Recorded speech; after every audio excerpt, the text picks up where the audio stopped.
The Knicks just won't go away, and I love it. I love this Knicks team. It's a next man up attitude. They're all stepping up and playing. And Jalen Brunson, like, he's having his Isaiah Thomas run. Like, this is the most he is the Isaiah Thomas of 2024. 44 points. And you might be saying, like, he took a lot of shots. Of course he did. Man took 35 shots in a playoff game for 44. Like, that is absolutely crazy amount of shots. But it doesn't matter when you win by 30. It doesn't matter how many shots you take. This is your Isaiah Thomas. This is your Allen Iverson. This is your small guard surrounded by defensive players where you're not going to shoot the greatest percentage. You're going to take a hell of a lot of shots, but you might be able to carry your team to wins.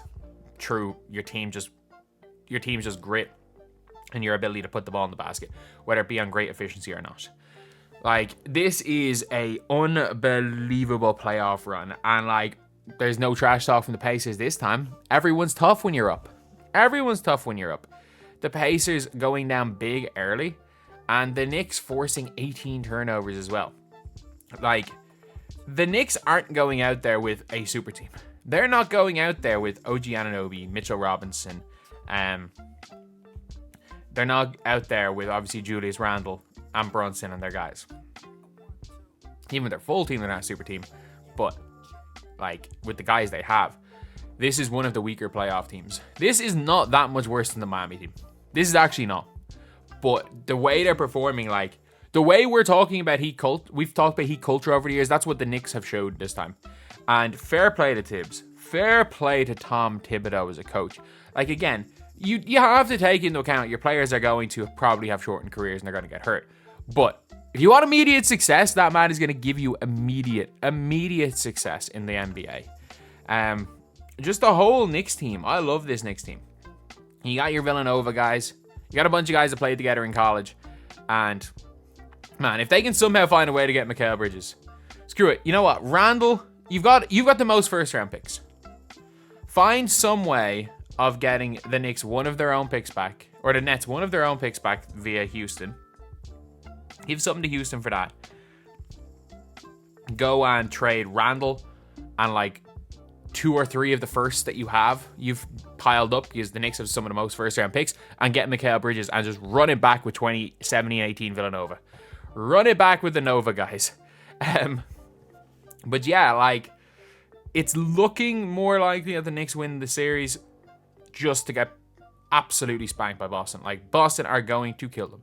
As not good as Boston are. Boston nearly lost to Cleveland without Donovan Mitchell. And Jared Allen, obviously. Like, Boston are terrible. They are genuinely, like, not terrible, but, like, they are the worst 60-win team I have seen.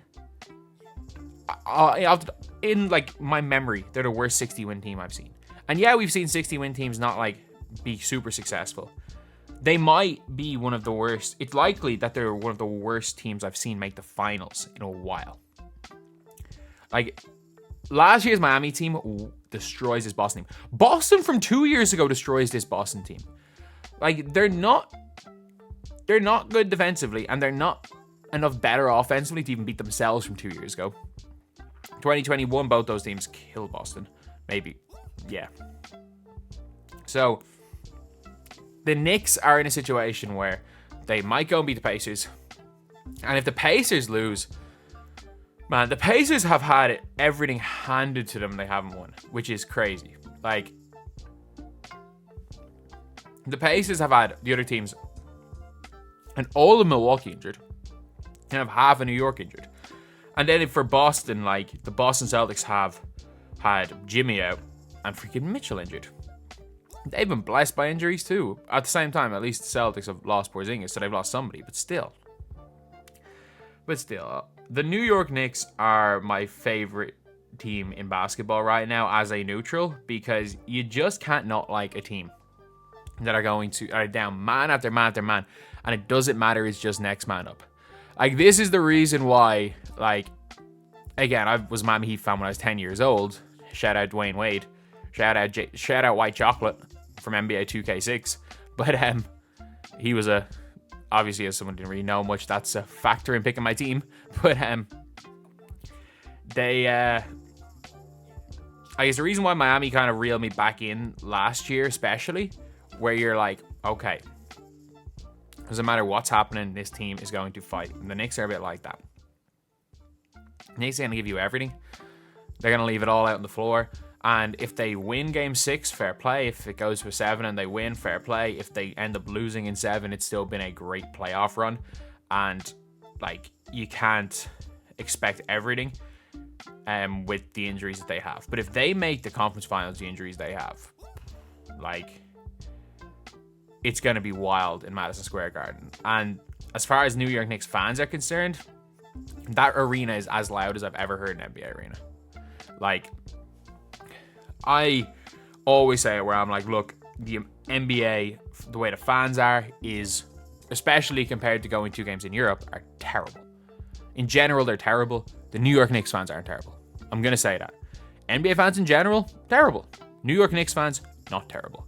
Like, they actually can will a team on, and they're going to be even tough, like, even injured. The way they play and the heart they play with is going to be very tough for that Boston team. But anyway, that is the video.